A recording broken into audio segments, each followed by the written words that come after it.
Em 2006, a Marvel lançou um evento que abalou as estruturas do seu universo: a Guerra Civil dos Quadrinhos.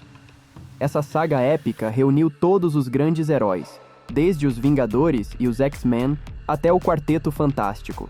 E até mesmo o ex-presidente dos Estados Unidos, George W. Bush, fez uma aparição. Mas vamos focar em um personagem em especial: Peter Parker, o Homem-Aranha. Durante todo o conflito, suas ações foram cruciais e emocionantes, tornando essa uma das minhas histórias favoritas do herói. Bem, vamos passar pelos principais pontos da história e depois focar nas partes que realmente eu mais gosto. Não vou cobrir tudo, há algumas coisas que você precisa ler por conta própria, então você pode assistir a este vídeo e depois ler o quadrinho. O caminho para a Guerra Civil começa quando Peter, MJ e Tia May são convidados a ficar na Torre dos Vingadores depois que sua casa foi incendiada. A edição começa com Peter sendo acordado por Tony Stark, que estava espionando ele e MJ no quarto o tempo todo. Eu acho que a estátua da águia sendo usada como câmera secreta é na verdade uma metáfora de como o governo dos Estados Unidos usa símbolos para promover liberdade e direitos civis, enquanto secretamente abusa dessa liberdade com regulamentações e vigilância em massa, o que se encaixa no tema principal de toda a história e, em última análise, faz você questionar a própria sociedade em que vive. Mas voltamos à história. Alguns leitores notaram que na edição anterior, MJ tinha quebrado o braço e os escritores meio que esqueceram disso porque nunca mais foi mencionado. Tony aborda isso explicando que eles têm uma tecnologia super revolucionária que conserta braços quebrados em segundos, e ele simplesmente usou isso fora da tela. E então eles olham para o leitor como sim. Straczynski sempre tem uma camada meta em sua escrita. E sim, este é talvez um dos exemplos menos sutis. Enfim, Tony explica a Peter que tempos difíceis estão chegando e que ele precisa de alguém em quem possa confiar para cuidar de suas costas. E porque Tony tem sido tão bom para ele e o deixou ficar na Torre dos Vingadores e tudo mais, Peter aceita de bom grado o papel de ajudante do Homem de Ferro e promete nunca traí-lo. Fiquei ansioso para ver como isso vai acabar. Peter ganha um novo traje de Tony chamado Iron Spider. Você já deve ter ouvido falar dele e logo descobre que o traje é à prova de balas. Isso é algo que sempre me perguntei, e é por isso que gosto da tecnologia Stark. Se o Homem-Aranha conhece os Vingadores, se ele vive em um mundo super tecnológico, por que eles não o ajudam um pouco? Sabe, pelo menos, dar algo para proteger suas partes íntimas. E é exatamente isso que o autor estava pensando. Não sobre as partes íntimas. O traje também se torna um símbolo do conflito entre Peter e Tony quando eles se desentendem, mas não conte a ninguém que eu disse isso.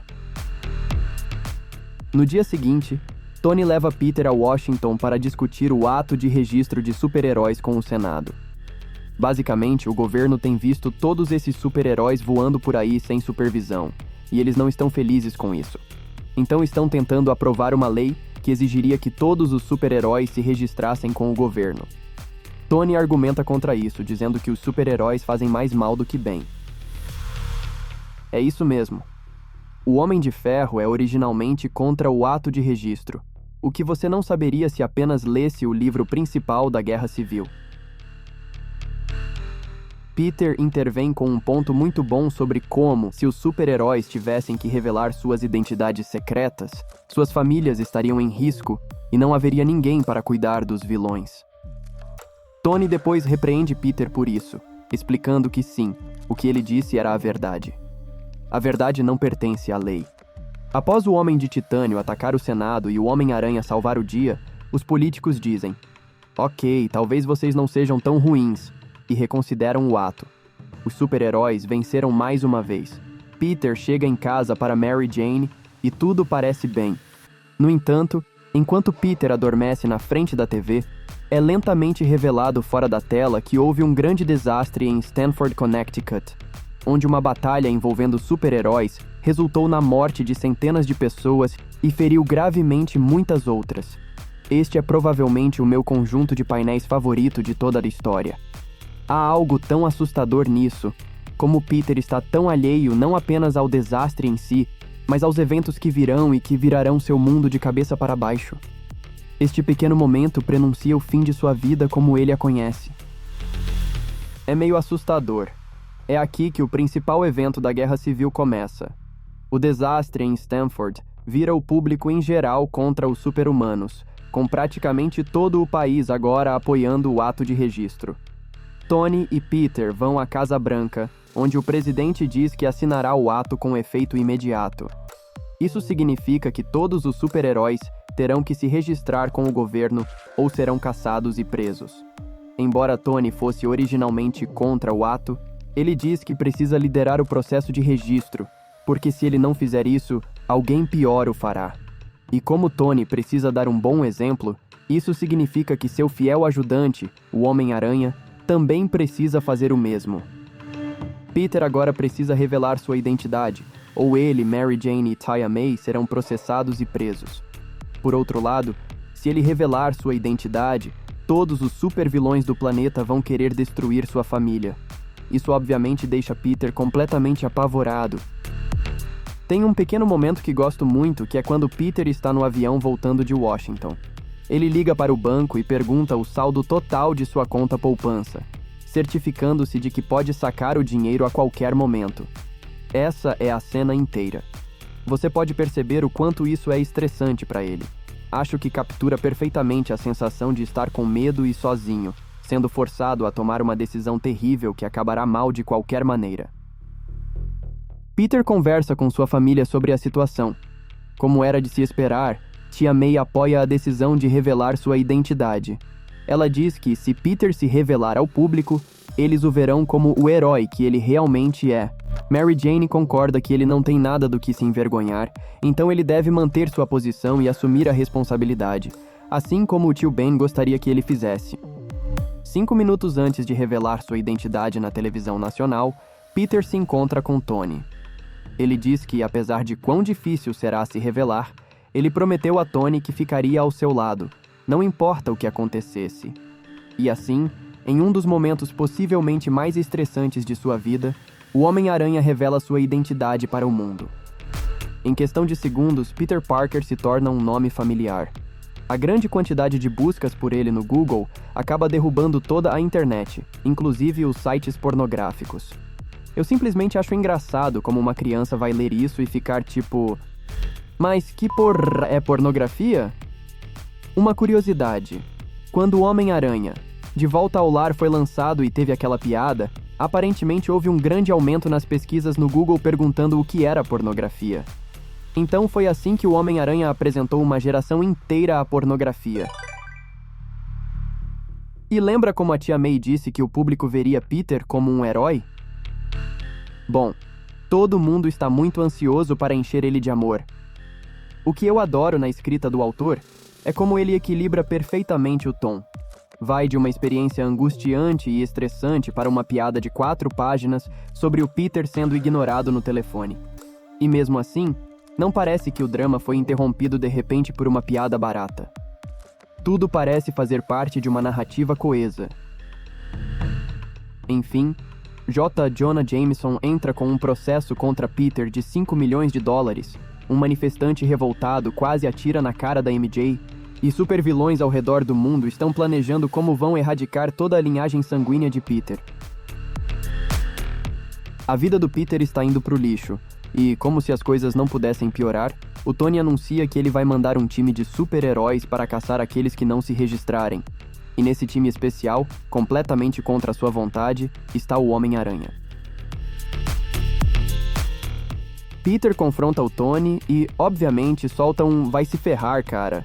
E o Tony responde tipo, você está certo, eu deveria ter falado com você antes de te colocar no meu esquadrão da morte do governo, mas já fiz isso. Então venha conhecer os outros membros do meu esquadrão da morte do governo. Peter, relutantemente, usa o traje do Aranha de Ferro para lutar e prender os super-heróis que se recusam a se registrar. Eventualmente, ele fica cara a cara com o Capitão América, que diz a ele que ainda não é tarde demais para se juntar ao lado deles.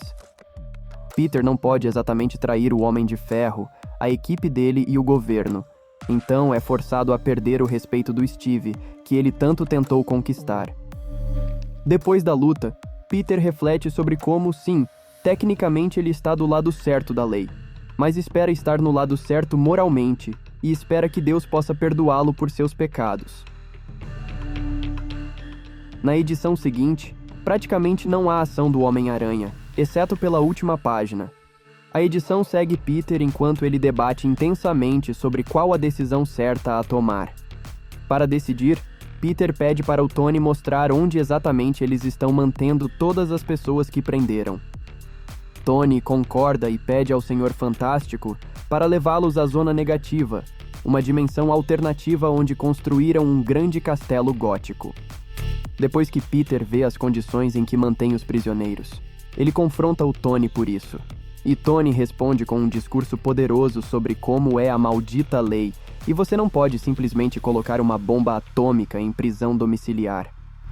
Eles voltam à Terra, e enquanto Tony vai ao banheiro, Peter pergunta ao Senhor Fantástico por que ele está concordando com tudo isso. Reed responde com uma história linda sobre como, décadas atrás, o tio dele teve problemas com o governo. Basicamente, isso não acabou bem para o tio dele. Sua carreira estava arruinada. Ele perdeu a família, a casa e, no fim, perdeu a vida. A moral da história é que, embora o tio do Reed estivesse moralmente certo, ele entrou em conflito com a lei. E não podemos simplesmente escolher quais leis seguir. Caso contrário, não somos melhores que os vilões. Não é estranho que um gibi de super-herói dedique uma boa parte de uma edição para sentar e discutir onde a lei se coloca entre o certo e o errado? Bem, fica implícito que Reed está errado, e Peter vai embora com o Homem de Ferro. Depois de ser avisado várias vezes pelos seus ídolos de que a lei é a lei e que você não deve ir contra ela, mesmo que seja a coisa certa a fazer, Peter então finalmente se cansa. Ele imediatamente tenta tirar sua família debaixo da supervisão do Homem de Ferro, apenas para ser confrontado pelo próprio Tony. Peter o derrota e abandona o traje do Aranha de Ferro antes de fugir para um motel com Tia May e Mary Jane. Depois de garantir que estão seguros, ele invade um programa de notícias e admite para o mundo que estava errado. Ele delata o palácio de tortura do Homem de Ferro e faz um monólogo poderoso sobre a alma do país, e sobre como algumas coisas valem a pena morrer para fazer o que é certo. Esse é o jeito que ele foi criado, e por isso fará tudo ao seu alcance para se opor ao ato de registro. É um arco incrivelmente emocional para o Peter. Ele mantém sua posição e assume a responsabilidade, como Tia May disse que ele faria, mas está do lado oposto de onde ele pensou que estaria. Enquanto isso, o Rei do Crime ordenou um ataque contra Peter e sua família.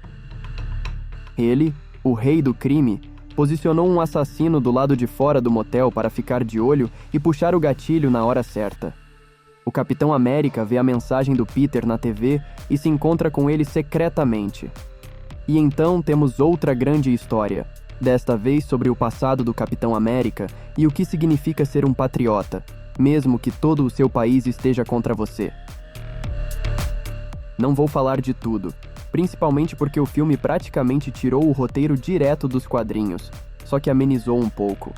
É um momento genuinamente inspirador e moralista. E assim, Peter se junta ao grupo subterrâneo do Capitão América, tornando-se oficialmente um fugitivo do governo dos Estados Unidos e da equipe do Homem de Ferro. Os dois lados se enfrentam em uma batalha final enquanto a cidade assiste em ruínas. Embora Peter ainda tenha que lutar contra aqueles que antes chamava de amigos, ele finalmente sabe que está lutando pelo lado certo. Após a batalha, Peter retorna para casa com MJ e Tia May, o que alerta o assassino do lado de fora do motel. O assassino, finalmente vendo a oportunidade de um triplo assassinato, mira seu rifle na janela, alertando o sentido aranha de Peter. O assassino dispara, e Peter consegue proteger MJ da bala. No entanto, ele olha para cima em desespero ao ver que a bala atingiu Tia May, que começa a sangrar no carpete, enquanto a vida se esvai de seus olhos.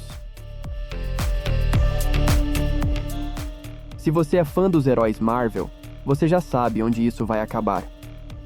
Esta história por si só é cativante.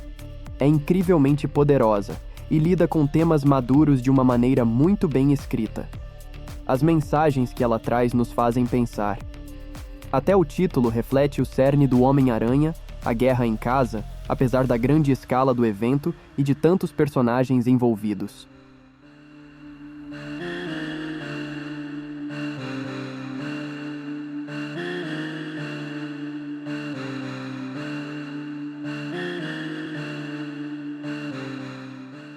Bem, então é isso.